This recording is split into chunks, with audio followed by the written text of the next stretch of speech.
બોટાદ શહેરમાં વિકાસના કામો વચ્ચે હવે તંત્રની કામગીરી સામે સવાલો ઉઠી રહ્યા છે। માંભણ રોડ વિસ્તારમાં આવેલી સુમનદીપ સોસાયટીના રહીશોએ નગરપાલિકા સામે ગંભીર આક્ષેપો કર્યા છે। નવા રોડના નિર્માણ બાદ રોડની બંને બાજુ ગંદકીયુક્ત માટી નાખવામાં આવી હોવાના કારણે સ્થાનિકોમાં ભારે રોષ જોવા મળી રહ્યો છે। બોટાદ શહેરના માંભણ રોડ વિસ્તારમાં આવેલી સુમનદીપ સોસાયટીના રહીશો તંત્રની અણાવડતનો ભોગ બની રહ્યા હોવાની ફરિયાદ કરી રહ્યા છે। વિસ્તારમાં તાજેતરમાં નવો રોડ બનાવવામાં આવ્યો છે, પરંતુ રોડની બંને બાજુ ખુલ્લી જગ્યામાં નદીમાંથી લાવવામાં આવેલી ગંદકીયુક્ત માટી ઠાલવવામાં આવી હોવાનું સ્થાનિકો જણાવી રહ્યા છે। સ્થાનિકોના જણાવ્યા અનુસાર આ માટીમાં કચરો, કાચના ટુકડા, જૂના ગાભા અને અન્ય ગંદી સામગ્રી મિશ્રિત છે, જેના કારણે વિસ્તારમાં સતત દુર્ગંધ ફેલાઈ રહી છે। સાથે જ બાળકો અને રાહદારીઓને કાચના ટુકડાથી ઈજા થવાની પણ ભીતિ વ્યક્ત કરવામાં આવી રહી છે। ચોમાસાની ઋતુ શરૂ થઈ રહી છે ત્યારે સામાન્ય રીતે સફાઈ અને ગંદકી દૂર કરવાની કામગીરી હાથ ધરવામાં આવતી હોય છે, પરંતુ તેના બદલે ગંદકીયુક્ત માટી નાખી લોકોના આરોગ્ય અને સુરક્ષા સાથે ચેડાં કરવામાં આવી રહ્યા હોવાના આક્ષેપો સ્થાનિકો કરી રહ્યા છે। રહીશોના જણાવ્યા પ્રમાણે આ મુદ્દે નગરપાલિકા પ્રમુખ સહિતના જવાબદાર અધિકારીઓને અનેક વખત રજૂઆતો કરવામાં આવી છે, પરંતુ હજુ સુધી કોઈ નક્કર કાર્યવાહી કરવામાં આવી નથી, જેના કારણે સ્થાનિકોમાં રોષ વધુ ઉગ્ર બન્યો છે। સ્થાનિકોની માંગ છે કે તાત્કાલિક ધોરણે ગંદકીયુક્ત માટીનો નિકાલ કરવામાં આવે અને તેના સ્થાને સ્વચ્છ અને યોગ્ય માટી નાખી સમસ્યાનો કાયમી ઉકેલ લાવવામાં આવે। જો વહેલી તકે યોગ્ય કાર્યવાહી નહીં કરવામાં આવે તો ઉગ્ર આંદોલન કરવામાં આવશે તેવી ચીમકી પણ ઉચ્ચારવામાં આવી છે। હાલ તો વિકાસના નામે કરવામાં આવેલી કામગીરી લોકો માટે મુશ્કેલીનું કારણ બની રહી હોવાના આક્ષેપો ઉઠી રહ્યા છે। હવે જોવાનું એ રહેશે કે સ્થાનિકોની રજૂઆત બાદ નગરપાલિકા તંત્ર કેટલા સમયમાં કાર્યવાહી કરે છે અને રહીશોની સમસ્યાનો ઉકેલ લાવે છે કે નહીં તે આગામી સમય જ બતાવશે। શું નામ તમારું? લખતીરિયા જગદીશભાઈ ગંગારામભાઈ। કયા વિસ્તારમાં આપ રહો છો? સુમનદીપ સોસાયટીમાં।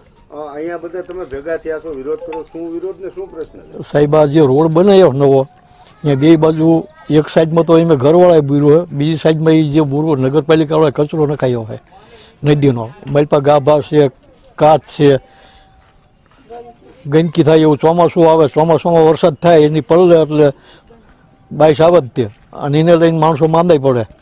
શું જે બાળકો બીમાર પડવાની વાત કરો છો, તો કેવા પ્રકારની એક બાજુ ચોમાસું કેવી સ્થિતિ અત્યારે સર્જાની છે? અત્યારે આ બે કોઈ ધ્યાન જ નથી આપ્યું કામમાં। રોડ બનાવ્યો તો રોડે અત્યારે તાળા નાખી ગયા। શું કેટલો સમય થયો? હજી મહિનો નથી થયો। તો શું હવે તમારી માંગણી શું છે? માંગણી એટલે રોડ તો જે થઈ ગયો એમાં તો કંઈ કહેવાય નહીં, પણ આ જે કચરું નાખ્યું હોય એ કચરું ભરી જાય એના જગ્યાએ શું નાખે? અને તાસ નાખી દે।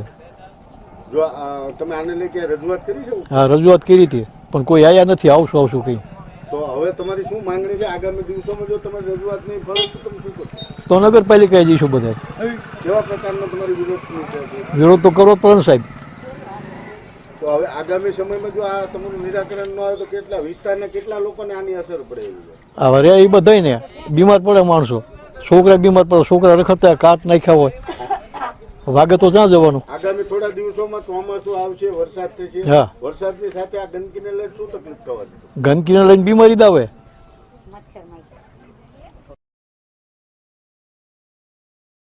શું નામ તમારું? મારું નામ રેખાબેન।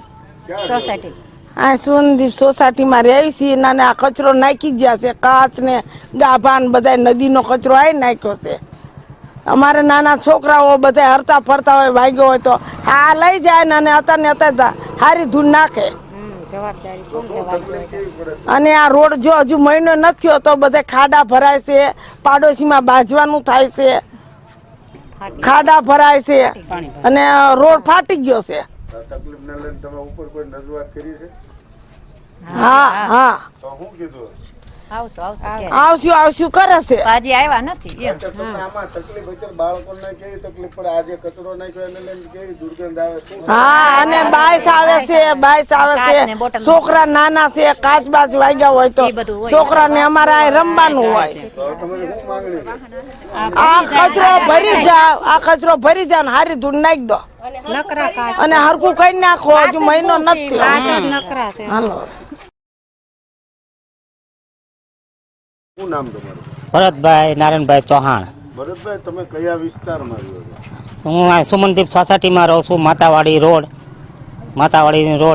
સુમનદીપ સોસાયટીમાં રહું છું. સોસાયટીમાં શું તકલીફ છે? તમે બધા અત્યારે ભેગા થયા હા. પ્રશ્ન શું છે? આ કચરો છે ને એ નાખી ગયેલા છે, નદીની અંદરથી કચરો નાખી ગયેલા છે. આમાં બાઈસ આવે છે અથવા ગાભા છે, ઘાસ છે, છોકરાઓ અહીંયા રમતા હોય તો એને આ વાગી ગયા હોય તો એની જવાબદારી કોણ લે? એટલે અમારે આ ભલે તમ તારે 5 દી મોડું નાખે એનો કોઈ વાંધો નહીં, પણ આ કચરો લઈ જાય અને સારું નાખી જાય. કચરો નાખી ગયા સાઈડ બોરવાનું.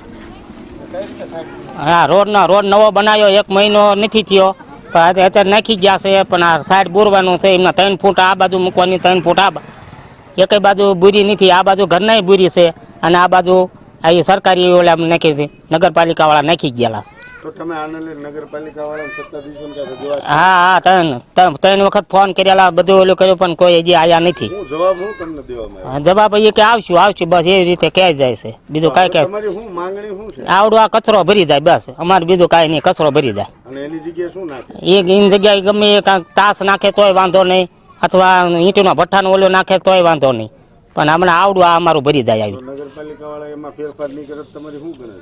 હા, તો અહીંયા આવીને ફોડી જાય, આમ આઘું નાખી જાય, પણ અહીંયા નહીં, આમ બાઈસ આવે. એનું કારણ છે, બાઈસ આવે ને એનું.